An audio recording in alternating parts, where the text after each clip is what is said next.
Def Jam went international. Like, you know what I mean? Yeah. It's crazy. As you do. Yes, when you're making tons of money. But yeah, that classic, like the classic, like 82 to like 86 period of Def Jam is just so legendary. Oh yeah. Oh my gosh. I feel like rapping like LL right now. His LL's rhymes used to be so great. First of all, they were like easy to recite. You know, they went here and there, and then they were like funny. You know, Yeah. so that was one of the great things about one of those artists like that, like is like a pioneer on a label. It's like you know why he was like one of the greatest things, and his career has like transcended decades. Like, Yeah. he could put out.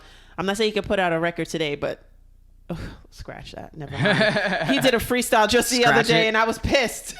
I was pissed. What do you mean you were pissed? I was like, STFULL. Oh. Talking You about heard it he- here first. Feeling like an animal in a cage. They got him locked down. Really? On the set of CSI? You locked down? That sounds like something we say before at the intro to one of our songs. Exactly. You can't Check do out our what you music want. wherever you see music. Sign After Dark, SIGHT. Subscribe to the Music Maniacs Patreon if you like the podcast. Because we're broke. Well, yeah, just a great label. And, you know, I'm really partial to the city of New York. So lots of, like, you know, just very influential New Yorkers who, like, came out and, like, went ahead and did things that, like, now everybody's, like, inspired to do, which is, like, crazy. Like, just me as a musician, it's like I look to those people. It's just like, and those are the people that you could see in the neighborhood. Like, you know what I'm saying? Yeah. That was another thing too. Like when Def Jam was fairly young, or like, you know, in the 90s or something like that, you could see those people because you all went to the same things. You know what I'm saying? So let's say hip hop community, there are like a couple of the things you go to that year in New York City. Now, not anymore, because hip hop is super, super international. But when it was smaller like that, there's a couple of things in the city you went to. Let's say you went to Jacob Javits Center. They had the car show. Everybody went to that. All the rappers, because they want to buy cars too. And then like the nobody people, like all the fans and stuff, you just went to it because it was an event at 34th Street, and you were old enough to take the train by yourself, and it was a Saturday, and you just went out with your friends, and you would see different rappers there. That, or something like Greek Fest, you go out to Long Island, and there'd be like a huge picnic for all the colleges, and you would go there, and all the rappers would go there too, because Right, because that's where the party was at. Exactly. Right, So that right. it was super local back in those days, but now it's like, you know, millionaires have other places to party now. Yes, they're a little further out on the island.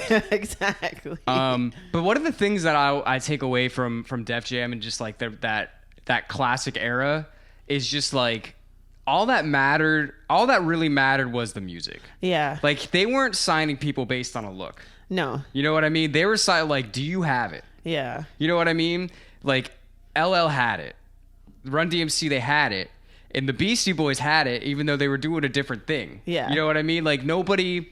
Like, the only reason the Beastie Boys were successful is because they were authentic. Yes. Like, if they were just, like, trying to be like these other fucking rappers, they would be lame. Yeah. But that's just not what they were trying to do. They were just wild fucking kids. Not at all. They were Yes. just doing wild shit. Like, And it sold really well. Like I have my first images of them in their first videos, you know, walking into like the shot of the camera, and then like me wanting to laugh right away. yeah, they were just Like, goofy. yes. They never tried to act like they were these cool fucking... Because they weren't. Right. And if they tried to do that, it wouldn't connect with people. Exactly. But they were just being themselves. Yeah. And that in music, it really in life, like authenticity is what's going to make you connect with people. Yeah. And that was just never their problem. And like nobody on Def Jam during that era was trying to be anybody else. Right. You know what I mean? Yeah, everybody, all the talents were so different. We got to shout out Slick Rick, who is like one of the greatest storytellers ever.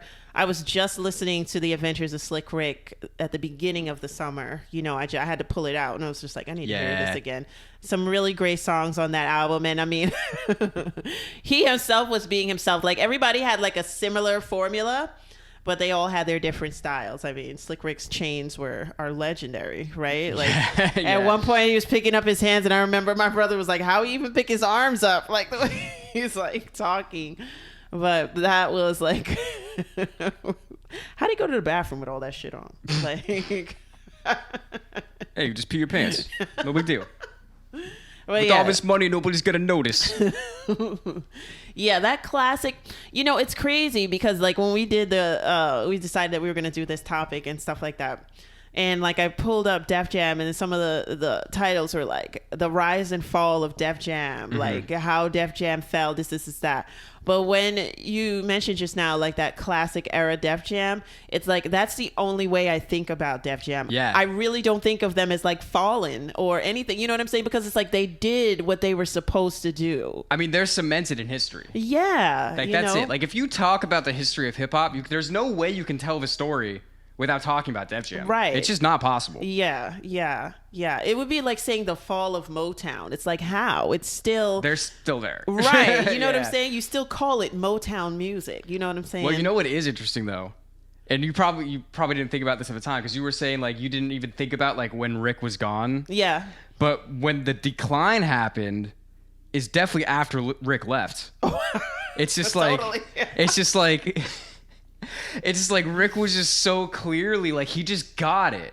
Like it's just so hard to it's so hard to put into words. Like sometimes you just meet certain people and you're just like, you fucking got it. Yeah. Like whatever it is that you're doing, like this is something else. Right. And Rick was clearly that guy. Yeah. And he's continued to be that guy. Yes. I mean, like we said, he's produced for just so many artists at this point. It's not just hip hop. It's not just Slayer metal. It's everything that you could ever think of. Yeah. He just clearly understands music. He really does. And you know what's funny about that? When it was clear that Rick wasn't just about hip hop anymore, it's like I felt kind of sad. It's like, oh really? Yeah, because it's like of course, as an adult or as a professional, I'm like, good for him. Of course, he needs to do you don't that. want to be in that box, right? Yeah, but like, it's like a fan. I'm just like, oh, Rick is for everybody now. Like our Rick is gone. Like he's flying off into the distance. Oh, that's interesting. Yeah, because he was like, it's one of those kind of like local things. You know what I'm saying? It's like how people like the band before they blow up. It's like one of those things, and it was just like, oh, Rick is gone.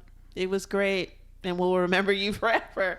But yeah, so very interesting. And then and once he left, and once they started getting into clothes and stuff like that, that's when the focus goes away, because you want to make more money, and that's probably what happened. Like and that's probably Russell. Yeah, it didn't have Rick to be like, hey, this is what we do. Yes, you know what I mean? Right.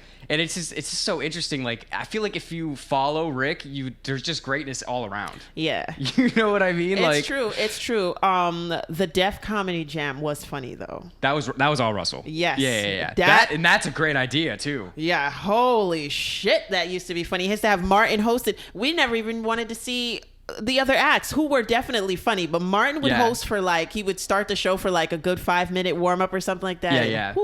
But Def Comedy Jam, that's Def Jam venturing into poetry, spoken word, and comedy. I'm so glad you brought that up, because I easily could have went through this podcast and totally forgot to talk about that. But yeah, that was a great idea. Yes.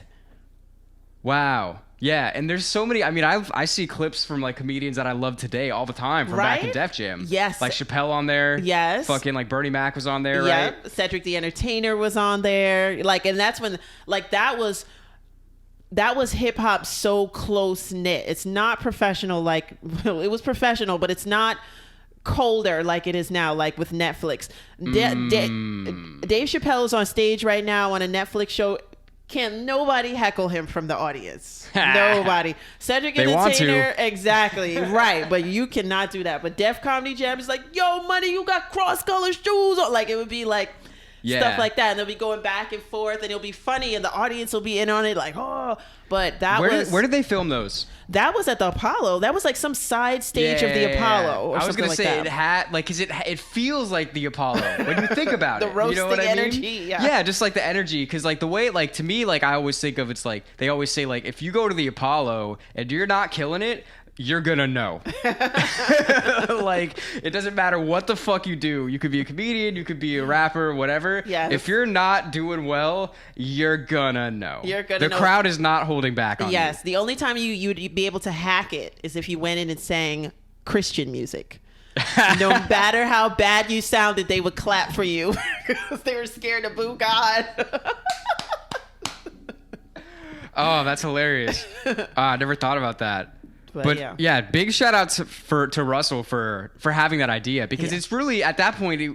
It kind of goes along with what you were saying. When they tried to get into clothes and shit, I feel like they were trying to just get into culture. Yes. They it wasn't like they started out as like this was the music, and the music influenced the culture. It was part of the culture. Right. And then once they reached that level, they're like, how else can we influence the culture? Yes.